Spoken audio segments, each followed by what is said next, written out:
Hello everyone, I'm Dr. Ashi. Welcome to my YouTube channel Hindi literature with doctor आशी। कैसे हैं आप सब? आई होप आप सब ठीक होंगे। आज मैं आपके आगे हमारे यूजीसी नेट सिलेबस में है कहानी अमृतसर आ गया है भीष्म सहानी की। चलिए शुरू करते हैं। कुछ इम्पोर्टेंट पॉइंट हैं जो मैं आपको स्टोरी से पहले ही मैं आपके आगे शो कर रही हूँ, मैं जिससे आपको ईजिली वहाँ पे मुझे नहीं बताना पड़ेगा जब मैं स्टोरी रीड करूँगी। तो लेखक भीष्म सहानी, जैसे कि आपको पता ही है। कहानी की भाषा पश्तो भाषा का प्रयोग किया गया है इसमें, मैं शैली में लिखी गई है।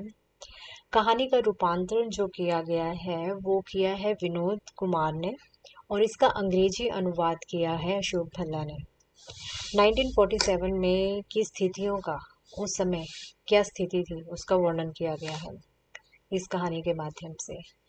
ये जो कहानी है अमृतसर आ गया, ये पटरियां कहानी संग्रह में संकलित है, जिसमें 14 कहानियां हैं टोटल। ये अमृतसर आ गया दूसरे नंबर पे है। ये 14 कहानियां जो हैं ये आपके आगे हैं, ये देख लेना आप। इस कहानी में स्टेशन, ठीक है, उनका क्रम पूछते हैं।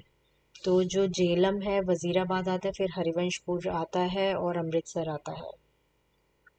कहानी संग्रह भीष्म सहानी के कौन कौन से हैं? भाग्य रेखा, पहला पाठ, भटकती राख, पटरियां, पाडचू, शोभा यात्रा, निशाचर, पाली, डायन। ये इनका टाइमिंग याद कर लेना। टाइमिंग नहीं होता है या तो एज अ स्टोरी क्रिएट कर लेना अपने माइंड में, जिससे आपको याद रहे कैसे भी। ठीक है। पात्र है इस कहानी में कथावाचक बाबू, सरदार, पठान, बुढ़िया, स्त्री। स्त्री है आती है एक मतलब अपने पति के साथ, जो हलवाई होता है मुस्लिम व्यक्ति है। भीष्म सहानी के उपन्यास कौन से हैं? झरोखे हैं, कड़ियां हैं, तामस है, बसंती है, मेयादास की माड़ी है, कुंतो है, नीलू, नीलिमा, नीलोफर। नाटक इनके हानुश है, कबीरा खड़ा बाजार में, माधवी, मुआवजे, रंग दे बसंती चोला, आलमगीर। ये कुछ नाटक हैं इनके। तो चलिए कहानी के कुछ फैक्ट हैं। इस कहानी में पहला संवाद सरदार और कथावाचक से शुरू होता है। सरदार कौन से किस्से सुनाता है? लाम के किस्से। जो कथावाचक है वो कहाँ जा रहा होता है? दिल्ली में। क्या करने? स्वतंत्रता दिवस का समारोह देखने। गाड़ी के डिब्बे में बहुत मुसाफिर नहीं थे। ये एक लाइन है। असत्य या सत्य में जो क्वेश्चन पूछा जाता है उसमें ये पूछ सकते हैं। पठानों की संख्या 3 है। इस कहानी में बाबू, जो दुबला बाबू है, उसकी तुलना की गई है शाहनवाज से। तमस उपन्यास का जो पात्र है शाहनवाज, उससे। भारत विभाजन पर लिखी गई कहानी है। शरणार्थियों के का समूह का पाकिस्तान से भारत तक की यात्रा का भयावह विनाश का वर्णन है इस कहानी में। तो चलो कहानी शुरू करते हैं। मैं वैसे शॉर्ट में बता देती हूँ इस कहानी, ये जो पूरी कहानी होती है ये रेल के अंदर ही घटित होती है। रेल में कैसा कैसा माहौल होता है, क्या क्या घटनाएं घटित होती है, कौन किसे क्या कहता है। तो इसमें जो जैसे एक स्टेशन मतलब रेल के अंदर में सरदार है जो मजाकिया टाइप का है, हंसी मजाक करता रहता है। 3 पठान है वहां पर, और दुबला बाबू है और कथावाचक है, और एक बुढ़िया है जो माला जापती रहती है। ठीक है। जो 3 पठान हैं वो दुबला बाबू जो है दुबले बाबू की टांग खींचते रहते हैं। वो पतला है तो उसका मजाक बनाते हैं, जब खाना ऑफर करते हैं तब भी उसकी टांग खींचते हैं, लेकिन वो दुबला बाबू नहीं कुछ बोलता है, हंसता है, कुछ पश्तो भाषा में बात करता है और हंसता है, और फिर वो कुछ नहीं करता। लेकिन तब तक नहीं करता जब तक वो अपने एरिया में नहीं आ जाता। कहते हैं ना कि गीदड़ भी अपने एरिया में आकर शेर बन जाता है, सेम वैसे ही। तो वो तब तक कुछ नहीं बोलता है पठानों को जब तक वो अपने शहर में नहीं आ जाता। जब वो अपने शहर में आ जाता है तो वो उन्हें इतनी गालियां देता है, इतनी गाली गलौज करता है, मारने को आतुर हो जाता है। और ये कुछ है किस्से, इंसिडेंट है इसमें। तो चलो शुरू करते हैं। गाड़ी के डिब्बे में बहुत मुसाफिर नहीं थे। मेरे सामने वाली सीट पर बैठे सरदार जी देर से मुझे लाम के किस्से सुनाते रहे थे। वह लाम के दिनों में बर्मा की लड़ाई में भाग ले चुके थे। बात बात पर खीखी करके हंसते और गोरे फौजियों की खिल्ली उड़ाते रहे थे। डिब्बे में 3 पठान व्यापारी थे। उनमें एक हरे रंग की पोशाक पहने हुए थे, ऊपर वाली बर्थ पर लेटा हुआ था। वह आदमी बड़ा हंसमुख था। बड़ी देर से मेरे साथ वाली सीट पर बैठे एक दुबले बाबू के साथ उसका मजाक चल रहा था। वह दुबला बाबू पेशेवर का रहने वाला जान पड़ता था, क्योंकि किसी वक्त में आपस में वो पश्तो में बात करते थे। और मेरे सामने दाईं और कोने में एक बुढ़िया सिर ढापे जाप करती थी। ये पूरा मतलब उसने सिनेरियो बता दिया कि भाई ऐसे ऐसे ऐसे ऐसे था मेरे मुंह के आगे। गाड़ी धीमी रफ्तार से चली। गाड़ी में बैठे मुसाफिर बतिया रहे थे। बाहर गेहूं के खेतों में हल्की हल्की लहरियां उठ रही थी।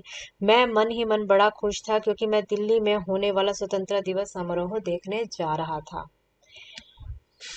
उन्हीं दिनों पाकिस्तान के बनाए जाने का ऐलान किया गया और लोग तरह तरह के अनुमान लगाए जा रहे थे कि भविष्य में जीवन की रूपरेखा कैसी होगी। सब आपस में अपने अपने अनुमान लगा रहे थे। मेरे सामने बैठे सरदार जी बार बार मुझसे पूछ रहे थे कि पाकिस्तान बन जाने पर जिन्ना साहब बम्बई में ही रहेंगे या पाकिस्तान में जाके बस जाएंगे। मेरा जवाब यही होता था, बम्बई क्यों छोड़ेंगे भाई, पाकिस्तान में आते जाते रहेंगे, बम्बई छोड़ देने से क्या तुक। लाहौर, गुरदासपुर, ये शहर के नाम जरा याद रखना कि इनका जिक्र हुआ है कहानियों में। बार बार अनुमान लगाए जा रहे थे कौन सा शहर किस ओर जाएगा। मिल बैठने के ढंग, गपशप, हंसी मजाक, विशेष अंतर नहीं था। ये सब उसी मतलब क्या क्या हो रहा था ये लेखक बताता है। कोई नहीं जानता था कौन सा कदम ठीक होगा कौन सा नहीं। एक और पाकिस्तान बन जाने का जोश था, तो दूसरी ओर हिंदुस्तान के आजाद होने का जोश।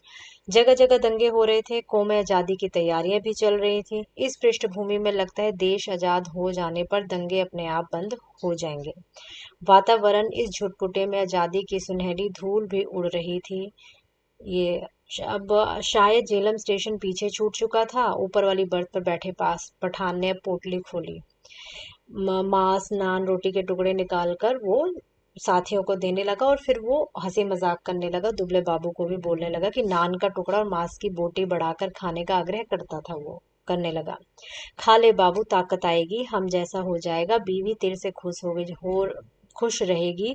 खा ले दाल खोर, तू दाल खाता है इसलिए दुबला है। ये दुबले बाबू को बोल रहा था, मजाक बना रहे थे उसका। दूसरा पठान बोलने लगा हंसकर, ओ जालिम, हमारे हाथ से नहीं लेता तो अपने हाथ से उठा ले, खुदा कसम बर का गोश्त है और किसी चीज का नहीं। फिर एक और पठान बोलता है, ओ खंजीर के तुख में, इधर तुम्हें कौन देखता है, हम तुम्हारी बीवी को नहीं बोलेगा, ओ तू हमारे साथ बोटी तोड़, हम तेरे साथ दाल पिएगा। दुबला बाबू क्या करता, वो कुछ नहीं करता, वो हंसता बस। ओ कितना बुरा बात है, हम खाता है और तू हमारा मुंह देखता है। पठान बोलने लगा। अब सरदार जी क्या बोलते हैं इसमें, वो इसलिए नहीं लेता कि तुमने अब हाथ नहीं धोए हैं। और फिर वो बोल के हंसने लगा सरदार। अधलेटी मुद्रा में वो लेटा था और सरदार की आधी तोंद नीचे लटक रही थी। तुम अभी सोकर उठे हो, उठते ही पोटली खोलकर खाने लगे हो, इसलिए बाबूजी तुम्हारे हाथ से नहीं लेते। ये सरदार जी अपने आप से बात कर रहा था और कथावाचक के से देखकर आंख मारने लगा। मांस नहीं खाता है बाबू तो जाओ जनाना डब्बे में बैठो, इधर क्या करता है, ये एक पठान बोलता है। डब्बे में बहुत मुसाफिर थे, लेकिन पुराने मुसाफिर यही थे और सफर शुरू होने पर गाड़ी में बैठे बाकी मुसाफिर उठते चढ़ते उतरते चढ़ते यही लगा हुआ था। और इधर आकर बैठो, तुम हमारे साथ बैठो, आओ जालिम किस्सा खाने की बात करें। तुम किसी स्टेशन पर गाड़ी रुकी, नए मुसाफिरों का रेला अंदर आ रहा था। किसी ने पूछा कौन सा स्टेशन है, तो एक ने बोला वजीराबाद है। गाड़ी वहीं थोड़ी देर के लिए खड़ी रही। छूटने से पहले एक छोटी सी घटना घटित हुई, जो कथावाचक ने भी देखी और दुबले बाबू ने भी नोट करी। कि लोग पानी पीने के लिए नल पे पानी भरने के लिए उतरे, नल पर लोटा भर ही रहे थे तो कुछ हुआ जिससे लोग भागने लगे आसपास। लोटे में जो पानी था वो गिर रहा था। जिस ढंग से वह भागा उसी ने बहुत कुछ बता दिया। नल पर खड़े और लोग 3-4 आदमी रहे होंगे, इधर उधर अपने डिब्बे में भाग रहे थे। कहीं कोई गड़बड़ है, मेरे पास बैठे दुबले बाबू ने बोला। मैं अनेक दंगे देख चुका था, इसलिए वातावरण में होने वाली छोटी तब्दीली को भाप गया था। भागते व्यक्ति, खटाक से बंद होते दरवाजे, घरों की छतों में खड़े लोग, चुप्पी और सन्नाटा सभी दंगों के चिन्ह थे। तभी पिछले दरवाजे की ओर से प्लेटफॉर्म में ना खुलकर दूसरी ओर जो खुलता था, हल्का सा शोर हुआ। कोई मुसाफिर घुसना चाह रहा था। किसी ने बोला कहाँ घुसा आ रहा है, नहीं है जगह, बोल दिया। फिर बंद करो दरवाजा, ये सब ऐसे चिल्लाने लगे। जितनी देर कोई मुसाफिर डिब्बे के बाहर खड़ा अंदर आने की चेष्टा करता, अंदर बैठे जो मुसाफिर थे वो विद्रोह करने लगते, चिल्लाते। जैसे विद्रोह शांत होता, मुसाफिर जल्दी ही डिब्बे के अंदर आ जाता, वो अफसर ढूंढ के वो बैठ जाता, फिर सब चिल्लाने लगते। वही सब बताया है। तभी एक मैले कुचैले कपड़ों में लटकती मूंछों वाला एक आदमी आता जो कि हलवाई था। उसके साथ उसकी बीवी भी थी और एक पतली सूखी औरत उसकी बीवी थी और 16-17 बरस की सांवली सी एक लड़की, वो उसे भी अंदर लेता। बंद करो दरवाजा, ये सब बोलने लगे। पीछे पीछे बिना पूछे चढ़ जाते हो, बाप का घर समझ रहे हो। मतलब बहुत सब बोले जा रहे थे, लेकिन वह आदमी अपना सामान अंदर घसीटने में व्यस्त था। और कोई डिब्बा नहीं मिला, औरत जात को भी यहाँ उठा लाया, ये लोग बोल रहे थे। वह आदमी पसीने से तर था, हाँफता हुआ सामान अंदर घसीटे जा रहा था, लेकिन वो क्या जवाब दे। उसे अपने सामान से मतलब था कि पहले सामान अंदर खींच लो फिर बात करते हैं। फिर बोलता है, टिकट है जी मेरे पास, बे टिकट नहीं हूँ, लाचारी है, शहर में दंगा हो गया है, बड़ी मुश्किल से स्टेशन पर तक पहुंचा हूँ। इस पर डिब्बे में बैठे हम लोग चुप हो गए और बैठे। मतलब ये जो कोटेशन है,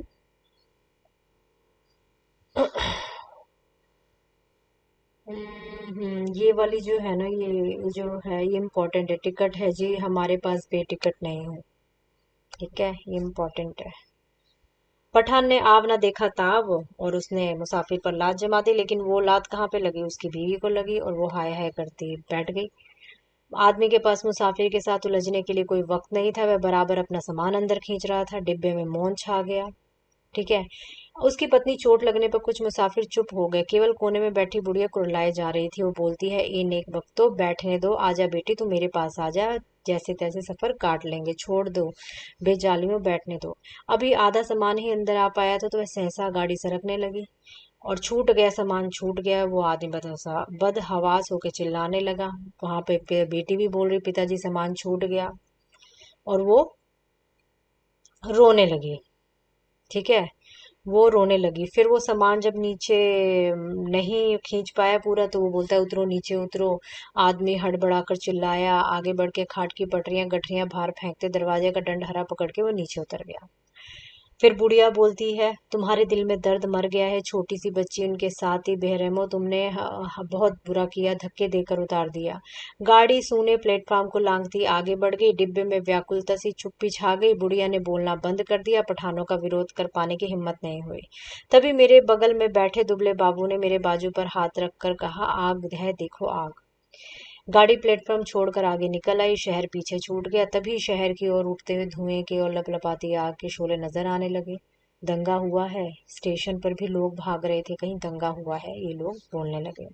शहर में आग लगी थी, बात डिब्बे भर के मुसाफिरों को पता चल गई। वह लपक लपक कर खिड़कियों में से आग का दृश्य देखने लगे।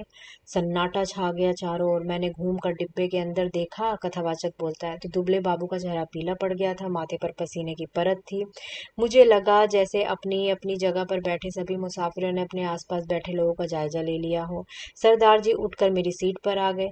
जो पठान थे वो अपने दो साथी पठानों के साथ ऊपर वाली बर्थ पर चढ़ गया। शायद तीन डिब्बे में तनाव सा आ गया। सभी मुसाफिरों की आंख पहले से ज्यादा खुली, ज्यादा शंकित होने लगी। कौन सा स्टेशन है, किसी ने पूछा। एक ने बोला वजीराबाद। जवाब मिलने पर डिब्बे में एक और प्रतिक्रिया हुई। पठानों के मन का तनाव फौरन ढीला पड़ गया। हिंदू सिख मुसाफिरों की चुप्पी और ज्यादा गहरी हो गई। मतलब ये पूरा वहां पर ये सीन बता रहे कि जब वो वजीराबाद स्टेशन अ, जब आया तो क्या मतलब कैसा कैसा माहौल हो गया था अंदर, क्यों शांत हो गए, सब बताया। अगले स्टेशन पर जब गाड़ी रुकी तो वहां भी सन्नाटा था, कोई परिंदा तक नहीं फड़क रहा था, लेकिन एक भिश्ती वहां पे पानी देने के लिए आ गया। लो पियो पानी, पियो पानी। औरतों के डिब्बे में से और तो बच्चे हाथ बढ़ाने लगे। तो कोई कहता है बहुत मार काट हुई है, बहुत लोग मरे हैं, लगता है इस मार काट में अकेला पुण्य कमाने वाला चला आया। गाड़ी सरकी, खिड़कियों के पल्ले नीचे गिरे, दूर दूर तक पहियों की गड़गड़ाहट के साथ खिड़कियों के पल्ले चढ़ाने की आवाज आने लगी। फिर आशंका, दुबला बाबू मेरे पास वाली सीट पर से उठा और दो सीटों के बीच फर्श पर लेट गया।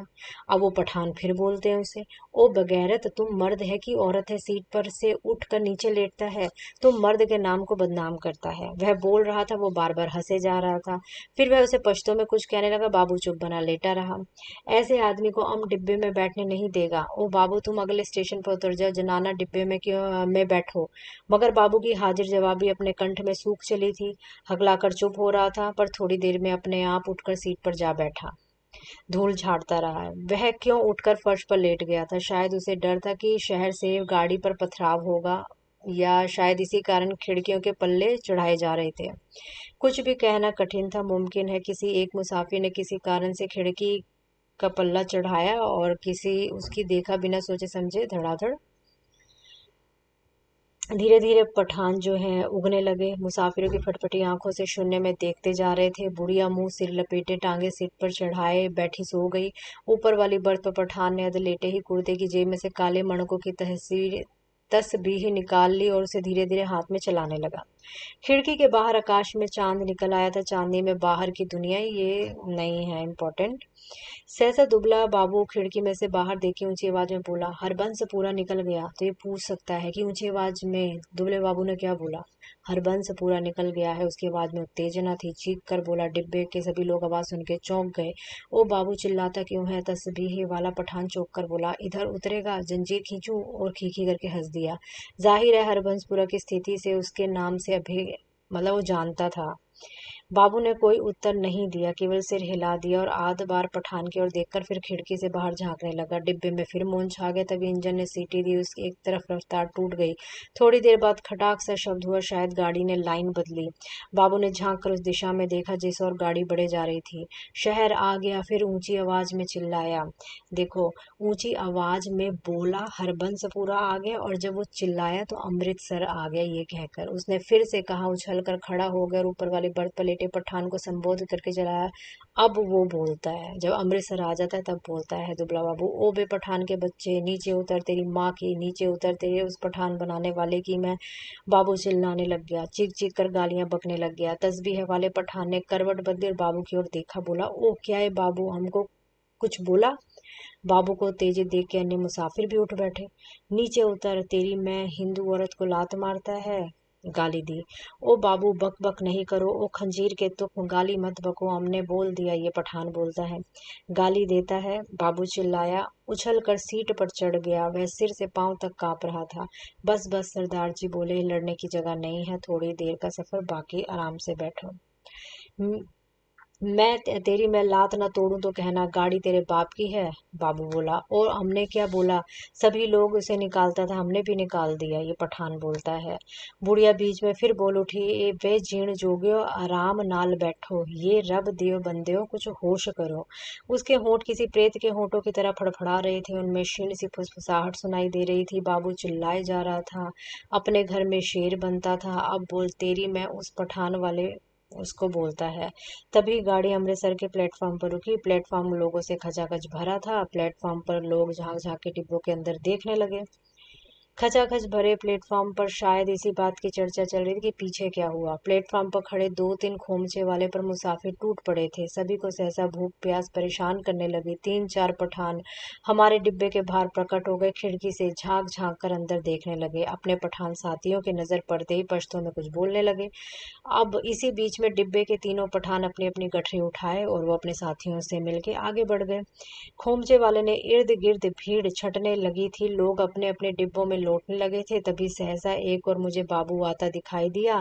उनका चेहरा अब भी बहुत पीला था। माथे पर बालों की लट झूल रही थी। नजदीक हुआ पहुंचा तो मैंने देखा दाएं हाथ में लोहे की एक छड़ उठा रखी थी। किसने? दुबले बाबू ने। वो पठानों को मारने के लिए इतना उत्सुक हो गया था।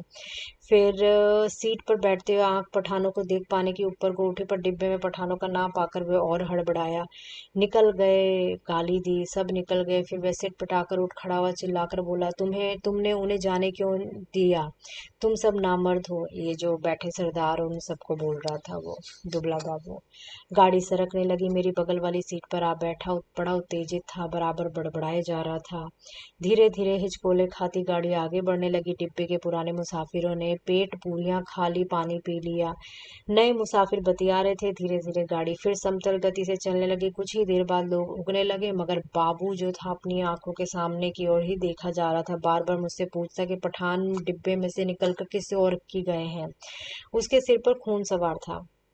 गाड़ी के हिचकोले में मैं खुद उगने लगा था। डिब्बे में लेट पाने की जगह नहीं थी। बैठे बैठे नींद में मेरा सिर कभी एक ओर लुढ़क जाता तो कभी दूसरी ओर। किसी किसी वक्त झटके मेरी नींद टूटती। मेरे सामने की सीट पर अस्त व्यस्त सरदार जी ने खराटे सुनाई दिए। ये पूरा मतलब वहां पे अब पास बैठे बाबू पर नजर पड़ी तो कभी तो खिड़की के बाहर मुंह किए देखा रहा होता, तो कभी दीवार से पीठ लगाए तनकर बैठ जाता।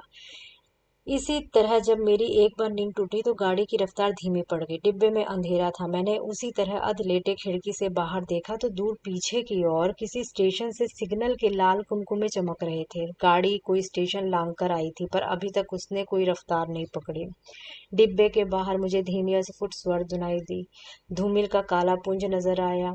डिब्बे के अंदर अंधेरा था, बत्तियां बुझी हुई थी। ये अंदर का दृश्य बता रहा है कथावाचक।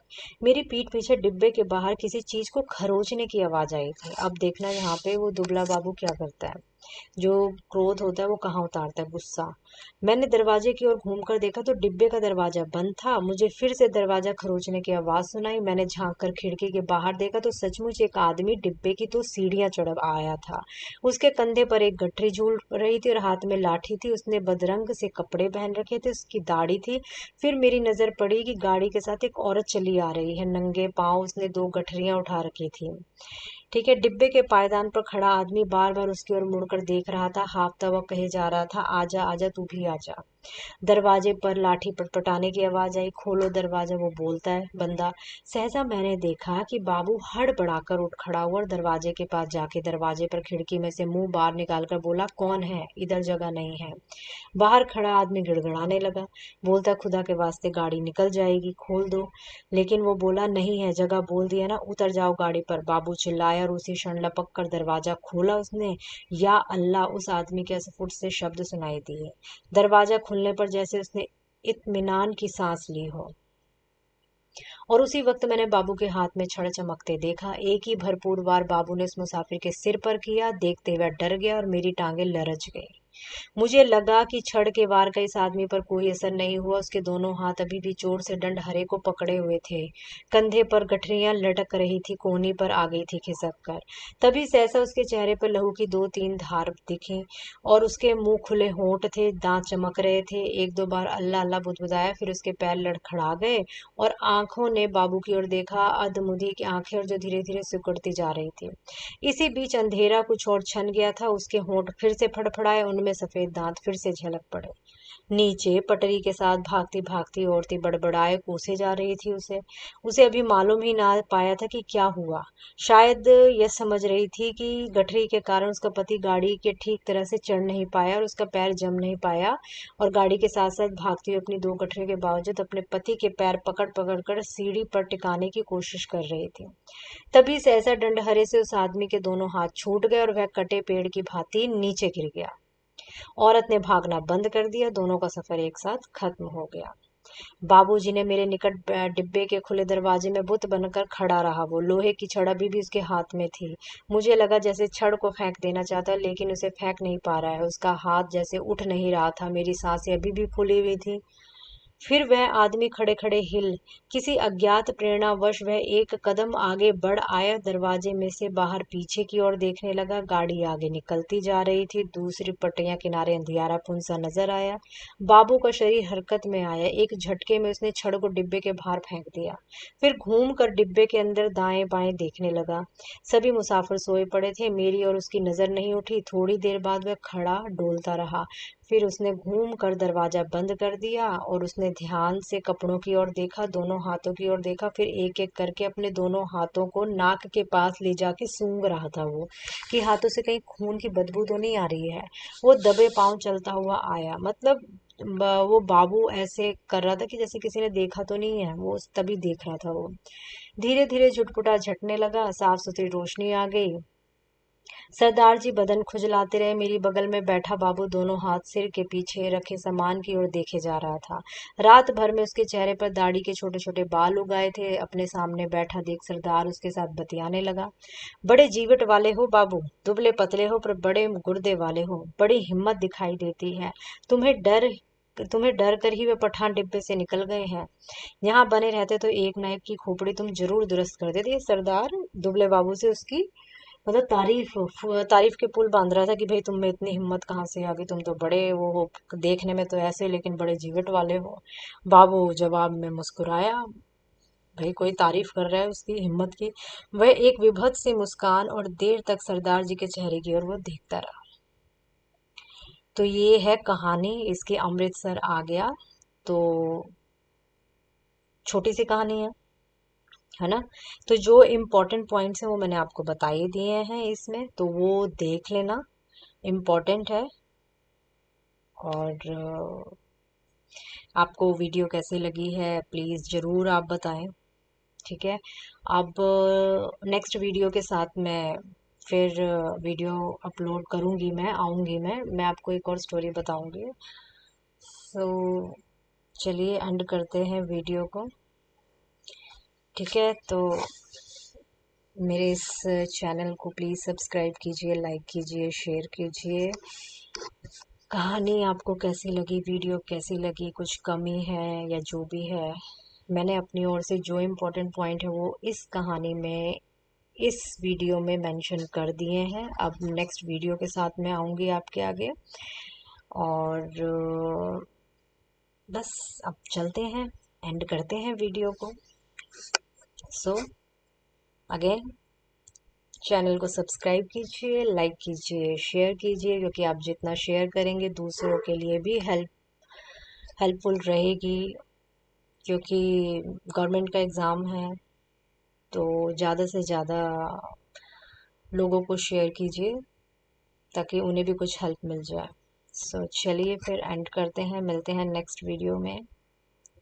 ध्यान रखिए। Okay, bye.